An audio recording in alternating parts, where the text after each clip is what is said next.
Don't judge me, you guys. I have judged myself enough about the silly money mistakes I made in my 20s.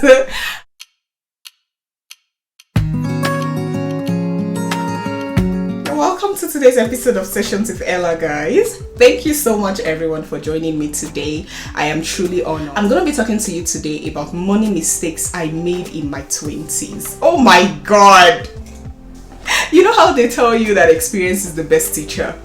Believe me, in some cases, experience shouldn't have to teach you. So I have made my mistakes and I'm sharing my mistakes with you so you don't have to make those money mistakes anymore, because they can be really devastating. So the first mistake I made was spending before saving. Oh God. I can't regret this decision enough, because I was basically just splurging. Every time my paycheck comes in, I'm already thinking. In fact, before the paycheck comes in, I already have a list of everything that I want to buy. I have a list of everything that I need to get going on. And so as soon as my paycheck comes in, the first thing I'm doing is going to buy those things. And at the end of the day, you realize that I overspent all the time, and I didn't really have in fact, saving was an afterthought for me. So I didn't really have a lot to save because I'll end up spending my money. Please don't do that, you guys. Make sure that every time your paycheck comes in, the first thing you do is to actually remove your savings. In fact, make it an automatic removal so that as soon as your paycheck is coming in, your savings is going elsewhere automatically. That way, you can then work with whatever is left. The second mistake I made was things I didn't need. Oh, guys, no one sent me. But at some point, it almost looked like I was just a collector for all things that are just fine. I don't care if I need it, if it's fine, I just buy it. I mean, there's no problem being a collector, but if it's affecting your financial health, then you shouldn't be doing that at all. Okay, don't do that, you guys. Don't buy things you don't need, especially when you are building your financial capacity. If you feel like you're already at capacity, no problem. You can go ahead and buy whatever you need. But for now, do not buy things you don't need, because you've just somehow wasted that money because you spent the money and it's not really adding value to you, because everything you bought, you realize you actually do not need. So the third thing, you guys, is not budgeting my funds or not working with a strict budget. I don't know. This pained me so much, because if you do not budget, you realize that you are spending disproportionately. What I simply mean is, you might realize that because you're not budgeting and because you're not taking notes, maybe you're spending a lot of your money on groceries or on eating out. Not that you shouldn't spend money on eating out and groceries, but you're probably spending so much on groceries and eating out that it's affecting other things that you have to do. Another example is, you might just realize you're spending so much on clothing without even knowing it. Okay, I know the fashion people in the house. I like to spend money. I like to look good, you guys. So I definitely spend money on clothes and shoes. But if I'm not working with a strict budget, what usually happens is that I'm either spending so much on that I do not have money to do other things. Probably will not have money to take certain courses that I need to do or something. And I did that a lot in my 20s. I still regret it to this very day.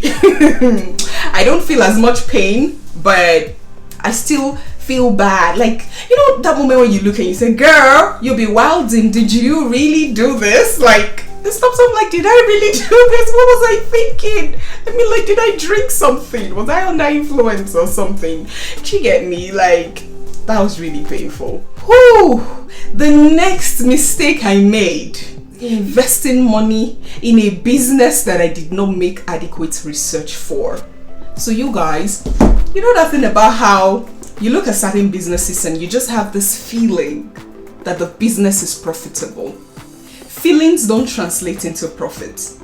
And every business owner, no matter how glamorous that business looks, has so many struggles that they are going through or that they went through before they got it right.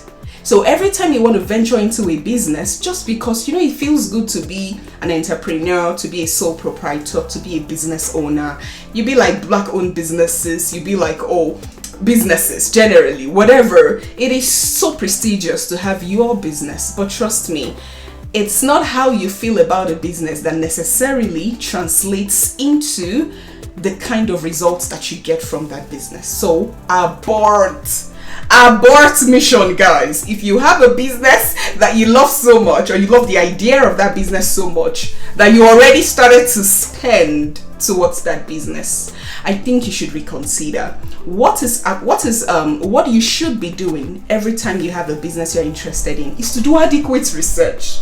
Guys, adequate research. There's something called a business proposal. If I were you, I would fill that business proposal from the first page to the last page before I venture into that business. Because what the proposal really does for you is that it guides you, and then it causes you to think along different lines, different possibilities, different opportunities, different challenges. It makes you think about that business holistically even before you start the business. Okay, so guys, no more opening businesses without research. I beg of you. I did that, and when I did that time, I lost about 2 million naira. I'm not even lying. I lost money trying to do this business because it got to a point in the business I got stuck. I'd already paid for a space. I already made a lot of expense, and the question is, and the thing is, you begin to make so when you do not make adequate research, another thing that happens is that you spend money on things. You do not spend money on things in the order that you should spend the money. So you might be busy trying to get a space when at this time you should be busy trying to tie things up with your vendor or with your suppliers. You know what I'm saying, right? So you just spend money anyhow, and then you lose all that money, and then you might not even realize that you do not even have enough resources for that business, and so you start it and then get stuck at some point and you have to fold up anyways. Don't try it anymore, guys. Don't do it. I have made that mistake, so you don't have to make that mistake. Every other business in my head right now, I take years to do my research. I am still doing my research on one that is so dear to my heart, but I'm not going to run into it until I'm done with that research. Do not go into business that you have not made adequate research for. Okay, so you guys, I'm looking down because I wrote down the points. I didn't want to miss anything. Another thing is not taking investment seriously. Oh god, I just wasn't a stock girl. I just wasn't. I should be, for God's sakes, I wasn't taking investment very seriously. It was for me meeting my needs, meeting the needs of my family, meeting the needs of everybody around me at the time that I could meet, and then saving whatever was left. Can you imagine that? There was no investment in the equation. But I've changed, you guys. Don't worry, I've changed, okay? Nowadays, what we like to do, my husband and I, after saving the money, we take a percentage of the money we have saved that is for investments only. Okay, so I feel bad. I'm not even gonna lie, because it got to a time when I really needed money for something. I really looked at myself and I'm like, oh my god, Ella, you messed up so much. You would have just had the money for this thing very easily. But like every time I look back and I want to see everything that I have spent, I cannot account for, and I cannot get that money back. It still hurts me, and I just have to live with it. Oh, this one is so silly. This is so silly, you guys. The last money mistake I made in my 20s was taking loans that I didn't need. Girl, you be wilding. How do you take loans for money you do not need? So I remember what happened at that time was my bank just sent a message to say, okay, based on blah blah blah, you actually qualify for this amount of loan. That at the time I think it was like 700k or something. And for God's sakes, guys, I actually went ahead to take that loan. And I just said to at the time when I was taking it, I just said to myself, I'm like, well, if I have this money, I just take this money at once. I could use it for this, I could use it for this, I could use it for that. And I'm just gonna be paying them monthly, because yes, I can pay them monthly. Who does that? And then I took the money just because I had nothing to do with that money. I ended up, to be honest, I have no account what I used that money for. I cannot remember. I don't. But I used the money for something that I probably didn't need, and here I am paying money every month, and then I paid like an interest. Well, how much was the interest at the end of the day when I was done paying that money? I think I paid an interest of like 100k. I just took like 100k and gave to my bank for nothing, just because I thought I had the money and I could use my money anyhow. Guys, don't do it.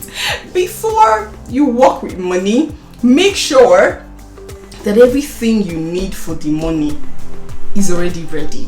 Please, just make sure what exactly you need the money for is ready. You know, you probably have your business well thought out, and you say, okay, the only way I can fund this business is by loan, and then you go ahead and take the loan. Do not take loans for things you have no business taking loans for. Guys, don't judge me, okay? Don't judge me, you guys. I have judged myself enough about the silly mistakes, the silly money mistakes I made in my 20s. You guys, I'm curious. What's the silly mistake you have made? What silly money mistake did you make in your 20s that in your 30s you look back and you're like, was I drunk? How did I do that? You know, I'm looking forward to hearing from you guys in the comment section, and I'm gonna see you in the next episode of Sessions with Ella. Bye.